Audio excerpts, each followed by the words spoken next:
The Kia Stonic is a super mini-sized crossover here for the general delectation of a European car-buying public currently preoccupied with both compact SUVs and downsizing, and therefore arguably doubly ready to embrace it.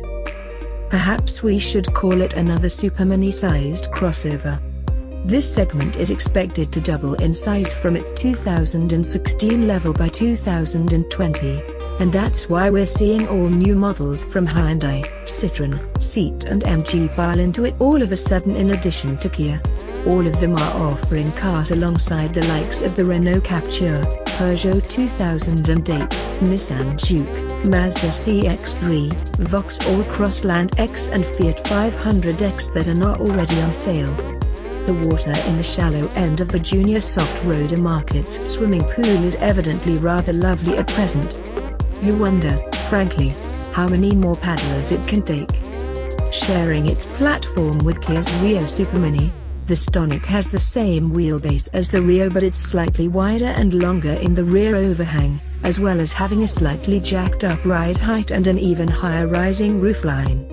Still, the most meaningful differences between this car and a typical Super Mini are quite slight: 42mm on ground clearance and 70mm on overall height.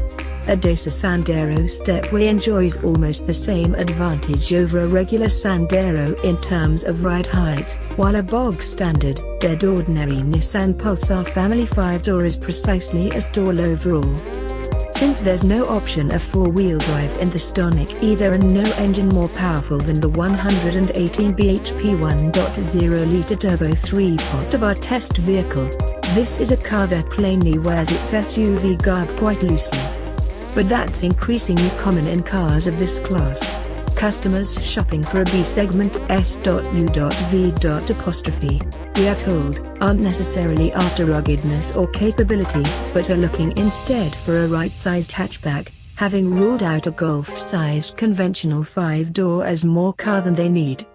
They want the convenience of a fairly high driver seat, and the improved visibility that grants, as well as a good-sized boot, in a package that's still lighter and more economical than the average family hatchback. They also like the alternative design appeal of the modern crossover, or at least, they like the idea of not owning another ordinary 5-door family hatchback exactly like their last car. Well, it's not ordinary. The Stonic is a continuation of a rich vein of design form from Kia that started with the third-generation Sportage in 2009 and has culminated with the recently introduced Stinger Executive GT. It mixes hatchback and SUV design idioms sensitively but to striking effect, being particularly handsome, to this tester's eyes, from the rear three-quarter. Suffice it to say, this is a car you'll notice when you see one on the road. From a functional perspective, though, it's not immediately obvious when you're getting in if the Stonics had quite enough SUV identity baked into it. You lower yourself down into the driver's seat rather than sliding conveniently sideways into it, and the view you get out isn't what you'd call commanding.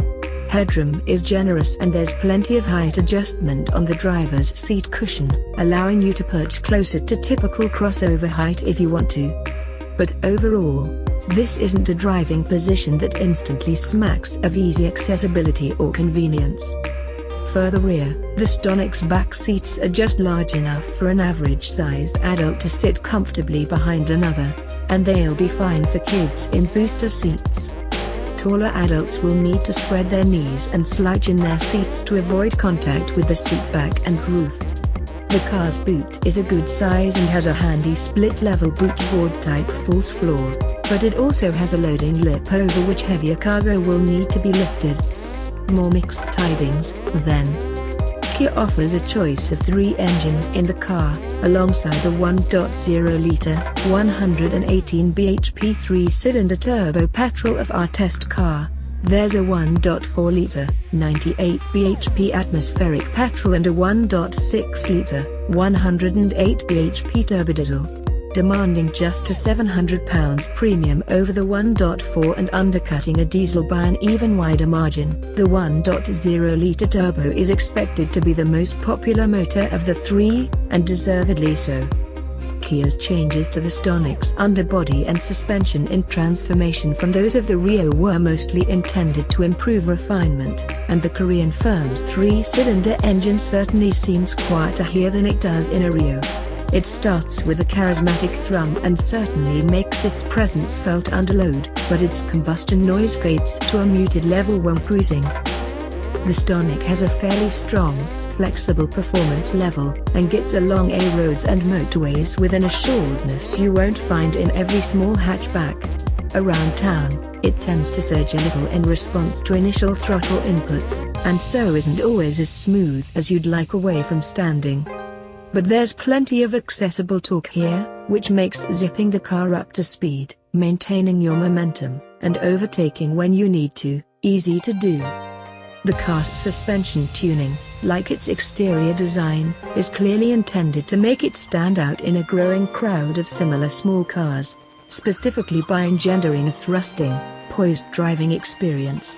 And in that mission, the car only partly succeeds. Its low-speed ride is firm and slightly tetchy at town speeds, where really the car ought to feel more at home than the average Supermini.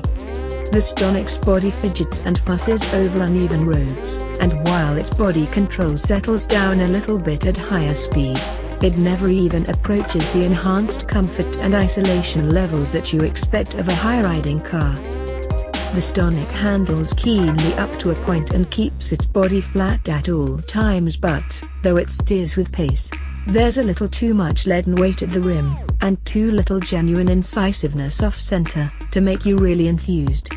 The car's grip levels are only moderate, and since there's no other option for now but a 17-in alloy wheel, there's no way to increase those grip levels without departing from factory-warranted specification. And so, while the car's driving experience certainly isn't as comfortable as you might have expected it to be, neither is it coherently fun.